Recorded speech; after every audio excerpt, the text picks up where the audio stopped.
Welcome everyone, Costin here with a video on Arbaal the Undefeated and the way to gain infinite power in his campaign. Not just by taking something like Zar-Naggrund relatively quickly in a campaign. Mind you, you can do this quicker, but the purpose of this video is to show you how to do it in a safe way, to guarantee to win it, as opposed to fighting a battle that might not necessarily end your way. And also to get a ridiculous level of freaking power, because Vassalization is pretty crazy in Khorne campaign.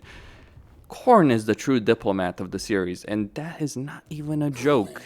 No joke. I mean, it's hilarious enough to think of Skarbrand as being able to be good at diplomacy, but believe it or not, Arbaal might actually be the better choice out of the Khorne campaigns when it comes to diplomacy. It comes down to the teleportation that he does have. So, let me show you how it's done. When you start Arbaal's campaign, one of the things you want to keep in mind is that your construction time and cost, but time is really important here. The construction time for mortal, military, and defense buildings is reduced by 50%.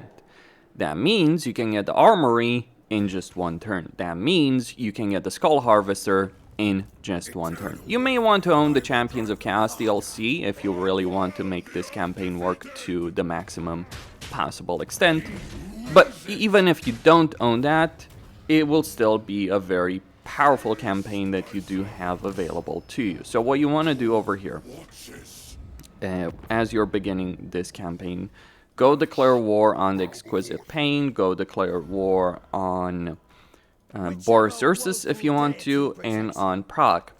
That will give you some money to work with early on that you may put towards global recruitment, because Arbaal has a really nice lord effect that reduces global recruitment duration by 1 turn, which means you can get faster armies with him, including units. If you do maximize your bloodletting, you can get units that otherwise require 2 turns through global recruitment. In any other Khorne campaign, you would be able to get them in a single turn. So what you do here is you get a bunch of global and local recruitment, and you also get yourself a Blood Speaker Lord. Blood Speakers are pretty nice as Lord. You could also get a Herald of Khorne if you want to. That's your choice. I would personally move the Blood Speaker through the settlement, just like I'm showing over here. And that would be your turn 1. Research-wise, you want to get War Leaders and then Reaper of Ages to increase your Blood Reaper and Cultist capacity by 1. Get replenishment over here for the one you start with. And just do some global and local recruitment. I'd probably recommend leaving some units with the Blood Reaper over here, because on turn 2, you will be able to start teleporting Arbaal around, though I probably would do it on turn 3. Or, yeah, on turn 2, or after turn 3, so maybe turn 4. It's really up to you, the kind of pacing of a campaign that you want to aim for. But once you take that Ogre camp right there, that is going to get you 1 more Khorne favor, which is all you need in order to start accessing Arbaal's challenges around the map with various factions that will give you even more Khorne favor. So right here, with our 2 armies, as well as with the Exalted Hero that we will be able to get, I would probably recommend, in this case, neither of these guys is really great. Well, maybe the Ambush Success chance right there. But yeah, randomization of traits. You can use the load save character system if you want. I only show that when it's actually a significant difference in a campaign. But yeah, that is a decent amount of money. And crucially, that is a decent amount of vision as well in the campaign. So I would recommend a combination of recruitment locally and globally over here in order to get some units. But what about money? How are you gonna get money? Well, you will gain vision with various factions around the map, and you can then use that vision to get even more money from those factions, and maybe also declarations of peace. So over here, you know, we're getting money from Belagar, we're getting money from all these kind of factions, and we can use that as an early boost in terms of global recruitment right here in this particular campaign. yeah, even exquisite pain will be willing to submit after they lost everything. The reason you want to declare war on them through Archaon, and I do say through Archaon, is because Archaon will give you money right there. So right here we're just getting free Halberdiers of Khorne, we're getting Blood-Soaked Champions, we're getting more, you know, more benefits. So local recruitment right here, so you can deal with the ogres. Global recruitment through Arbaal in order to maximize his army, and try and keep this Blood Speaker doing various things on the campaign, like, because you do ideally want to pump out the bloodletting in this particular campaign. So you do get a full stack for global recruitment on Arbaal, then you start doing various objectives, local recruitment for the Blood Speaker in order to get Tribe Slaughter full under your control as quickly as possible. Fun fact about that exalted hero of Khorne. So if we go and attack this settlement, right, over here, we can already score a decisive victory over there, and we can, funnily enough, weirdly enough actually, we can actually have enough movement range right there in order to we can get enough movement range right there in order to take over, to put him in the army and take over the settlement. Tribe Slaughter you would want to destroy, just worth saying that. So right here, a bit more global recruitment, I would say, for Arbaal, if you can afford it, but certainly local recruitment is the priority, and yes, more declarations of peace if you want to go for those. More declarations of war if you want to go for those as well. That's up to you. How far do you want to go with regards to that? So, like, for instance, you know, declare war on the Blue Vipers, declare war on the red-eye greenskins. Those kind of factors are very nice to take advantage of, because many of these factions will leave you the hell alone. Like, they're certainly not gonna march, like some beastmen are not gonna march across the map just to attack you, though you never know, beastmen being beastmen. But yeah, regardless, over here, just like, you know, global local recruitment, take advantage of that situation, take advantage of all the free money you're getting. It may take a bit to get the war leaders benefit over here, fair enough. Bloody Sword, you know, non-aggression pact right there. Tusk Sons, you could declare war on Kolic if you want to, and that might please Tamarkan in this campaign as well, so bear all of that in mind. Kolic is very, very unlikely to attack you in this campaign at this stage. So we got 19 units already for him on turn 3, and we can start from this point onward to go start teleporting, doing various objectives in this campaign. And one of the things that's worth saying about this campaign is that you will always get one objective to target Zar-Naggrund, and we are going to use that specific objective to really benefit our situation over here. So I guess in this case, I'd probably want to do one local recruitment for him in order to get the full stack of troops, while the Blood Speaker goes deal with ogres. My recommendation: maximize the bloodletting over here for this Blood Speaker in order to take advantage of the situation. Now, one thing I would recommend that you do while you're going around the map, slaughtering everyone, really, is you pay attention to diamonds, because diamonds can give you a Blood Reaper recruitment, so you can get exalted here normally, but getting diamonds, well, let's just say that is a nice little benefit that you can absolutely take advantage of right here.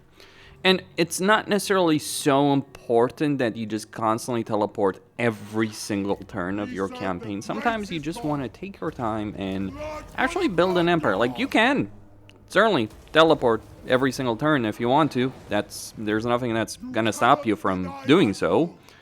But it might just also be very, very beneficial for you to not necessarily do that every single time. Just worth pointing out, it can help you out in your campaign. And it's also worth sometimes region trading with people, because, for instance, you can, as in this case, keep in mind the randomization of it, but in this case, I can potentially vassalize Morathi. I say potentially because you never know what you're gonna get Morathi. It's always like one of those things. But once you get war leaders, you do want to get Reaper of Ages relatively quickly in a campaign, but you do need the skulls for it, so keep that aspect in mind right here. But yeah, just keep building an army over there. And one of the things I would recommend is working to vassalize Astragoth, but you're going to need the barracks in Fort Derslav in order to do so. But what you're really interested in here is... what you're really interested in here is actually just ensuring the bloodletting right here is maintained to a decent level. So that means just sacking Carrick flag for a while until you feel you're ready to go for Zar-Naggrund. So on turn 17, you can make your way to the gates of Zar-Naggrund. Now, of course, you can do this earlier. That is very doable, undeniably so. But if you do it at like turn 17, you will have been able to recruit regiments right now, like the Wrathmongers, the Skull Cannon Regiment Renown, and have 2 armies ready to support you over here. And this is where we start talking about Arbaal's real power in a campaign. If you think Arbaal's powerful because he's a Khorne legendary lord that can just teleport around and beat up people, yeah, that is powerful. But his true power in a campaign comes down from this fact. He can teleport to other locations, take a settlement, and he can instantly recruit the vast majority of units in the Khorne roster, assuming he has full-on bloodletting. I was able to get these Chaos Knights in a single turn because I had full-on bloodletting before the end of the turn. And now we declare war on Zar-Naggrund in turn 17, and we are just going to do an enormous level of damage right here. And we are going to, I would say, sack it for the moment. Yes, just sack it. And try and set up an ambush right here. The reason we want to try and set up an ambush is because, well, it would be really nice if we did. And you can even recruit cast warriors of Khorne if you want to over here, but that's not strictly, you know, necessary. Also, yeah, Boris Ursus over here can be a bit of a nuisance, so you may need to recruit some troops to deal with him if he does show his face. Another power that Arbaal does have is through all the teleportation, yeah, you can get a bunch of vassals. So over here I got Ikeclaw, Grom, Morathi, and yeah, Astragoth. Khorne is the real master of diplomacy of a campaign, doesn't it? Just show up, beat someone up, sell their territory to their rival, and get their rival as a vassal. Because I can tell you, Ikeclaw as a vassal is certainly something of an experience. Why build nuclear weapons when you can just buy them? And unfortunately, we can't buy Doom rockets yet. I emphasize that yet. Wouldn't that be a hell of a change that Creative Assembly could make? Like, if we could maybe make some agreement beyond the military alliance, but not quite a vassal agreement, but we could get, like, some agreement for every faction where we could get some of that faction's power. So, like, for Ikeclaw, you know, being able to build Doom rockets, for instance. That kind of stuff, right? It would be freaking hilarious, wouldn't it? Oh, who needs to play the rat when you can ally the rat? Anyway, so the ambush here didn't work. My hope had been that these armies would come here, split apart, and I could take advantage of all of this. But that's fine. We can work with that in this situation. So what we're going to do here is we got that blood host that's going to be summoned with extra units. So we raise the settlement to the ground. We summon that blood host. I would recommend sacking the settlement at least once. You know, the sheer amount of money that you can benefit from in this campaign, if you do that, is not something you should laugh at. But yeah, set up a nice little ambush. Pay attention for Boris Ursus if he's, you know, proving to be a nuisance. Though, don't worry, he won't be a problem for you much longer. I mean, Warriors of Chaos are better at vassalization because they can subjugate, and so they can get even more powerful factions. You just got regular diplomacy. But regular diplomacy as a Chaos faction, well, let me just put it like this. If I want to vassalize Grimgor over here, that is not beyond the possibilities that I do have in this campaign. No joke, it is very freaking doable. Scrag, I just declared war on him. Ikeclaw will just annihilate him. Make him cease to exist. And fun fact about vassalization agreements, they're kind of broken. I understand why they're broken. CA did want to move away from like people constantly declaring war on your vassals, but now you almost never get the declaration of war against you, which is kind of one of those ridiculous aspects. Like, I can go, and that's the reason you may want to do it. Oh, you want to ensure that your campaign is never bothered by anyone ever? So at the beginning of this turn, the ambush failed, but that's not really too important. I did expect it to fail. Between the hero that Astrogoth sent and the hero that Zar-Naggrund has, it was bound to fail. But what's important here is that Gorf is not the one in Zar-Naggrund. That's something we can use to our advantage right here.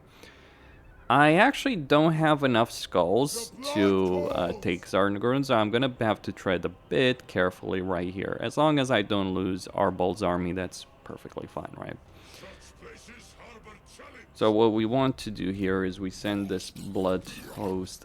Like, yeah, ideally you would have enough skulls. I did take too many settlements because I was, you know, interested in vassalization agreements. So that's 300, okay. So that's not enough, but we can burn down the Veil of Woe. Oh, we lose one unit. There's your skulls. And now we can go back to Zar-Naggrund and capture it. We will lose some units, or a lot of units, but none of these guys actually have any real relevance to my campaign. And we've captured Zar-Naggrund, and we can recover those units very, very quickly. Okay, so we actually want to get rid of that building right there, and yeah, just start recruiting Chaos Warriors of Khorne. Maybe some Chaos Knights of Khorne, but no. We're just going to get these Chaos Warriors with dual weapons. As I said, none of these units have any real freaking relevancy, and yes, that's how you win. But there is another aspect here. You don't strictly need to do this, but keep in mind, your capital, right, is right here. But you kind of want your capital to be Zar-Naggrund. Sure, you have teleportation and all that, but you actually do want to be able to teleport to Zar-Naggrund. It is annoying that you can't just switch it, but there are ways to, you know, deal with this situation. I may have to actually go help Archaon in there, because this apparently is one of those damn few campaigns. This is very freaking rare, by the way, to happen. Where Archaon is apparently freaking losing. Don't worry. Here, make the ever-chosen your puppet, right? Yeah, Carrick Doom for him, Pillar of Skulls, and we sell the rest to, well, I guess Astrogoth for economic purposes, right? Tribe Slaughter. We don't need the money. We literally do not need the money. It's like, just, yeah, sell this. Abandon your initial settlement. And look, it obviously is unfortunate I couldn't just capture these settlements. That's on me. I did capture too many settlements right here to get both Grom and Ikeclaw as vassals for hilarity's sake. But it would have been better had I not raised the settlement to the ground for that purpose. But hey, you deal with what you gotta deal with, right? That's just how it goes sometimes. And so what you want to do here is you want to abandon your settlement on this turn. Yeah, thanks, Daniel. I really hate that at 10 turn. What do you want, Drazov? Yeah, apparently every damn Chaos faction is losing, so we're gonna have to go save Drazov. The Chaos Dwarfs have a new god. Not Khorne. No. Arbaal. Arbaal is your new god. Just bow to him. You know, Arbaal actually did just walk into the realms of Chaos and went to Khorne and it's like, I will fight you. And it's like, Khorne was like, I like this guy. So now, your capital is Zar-Naggrund. And that means whenever you want to teleport to get reinforcements, it might be the Veil of Woe, it might be the Falls of Doom. If it's the settlement closest to the one that was your original capital. So Falls of Doom gets recovered as a settlement on the intern, that will be your capital. That kind of sucks, but you can work with that. I wouldn't worry too much about it. So yeah, right here we kind of need to find a way to beat up Boris Ursus. Oh wait, we do have a way of beating up Boris Ursus to save his to save Archaon's hide. No problem. So we just give Arbaal some of these guys right here. He'll be fine. You know, teleport over there, and it's like, hey Boris, you want to fight? Go. Let's go. Let's go. Let's go. Right here. We'll even summon a Blood Toast. But yeah, this is how you give Arbaal the Undefeated ultimate freaking campaign power, because why not, right? So Boris, if Boris attacks me, this might actually be one of the very damn few interesting battles in this entire campaign I might have to fight. I'm exaggerating. There are interesting battles, like Astankia certainly is a nasty little one if you do end up fighting her. So what do you do here though?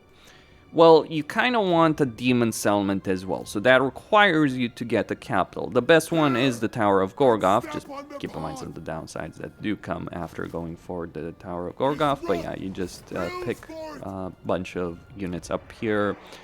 You do want a demon settlement as tier 2 in order to get more Blood Reapers. Or at tier 3 rather. Research-wise, you do want to aim for the Way of Wrath, as I stated. So just be mindful of that aspect. And here, well, we just put an ambush. Yes, Khorne ambush tactics, boys and girls. Khorne ambush tactics. And early on in a campaign, especially when you can auto-resolve a lot of battles, you may want to use Blood Chill Spell and Honor Before Reason to maximize your Khorne favor, but later on you can just get campaign movement range, summoning occult, upkeep, you know, that kind of stuff, right?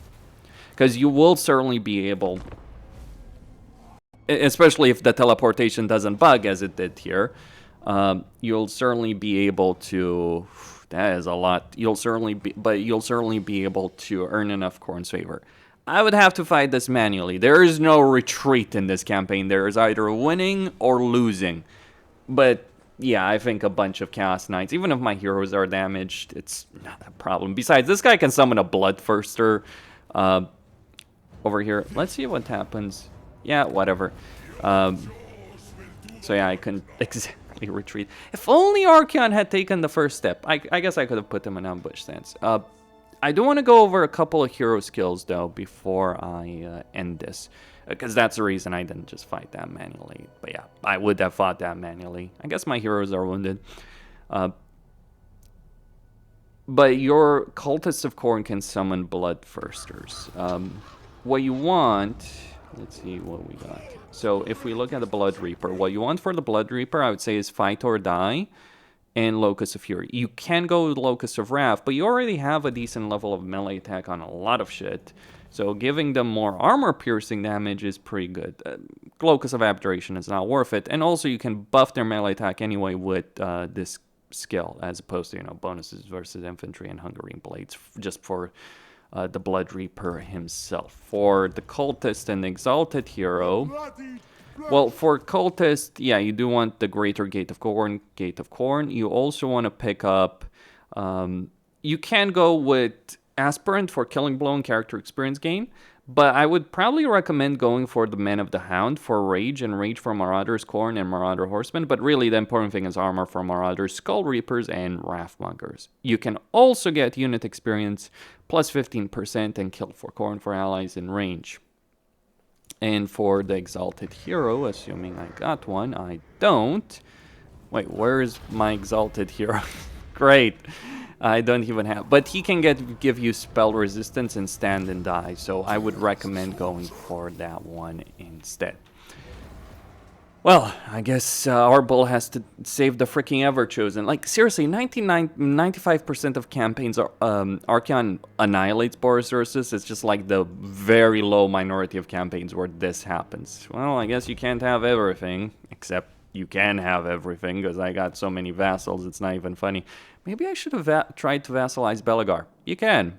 He hates you diplomatic, but it is doable. So now Grom and Ikakla are just trying to obliterate him. I guess Ikakla actually got his ass whooped, but he did destroy Aranissa, so hey, that's a win. Costin signing out. Stay tuned for more.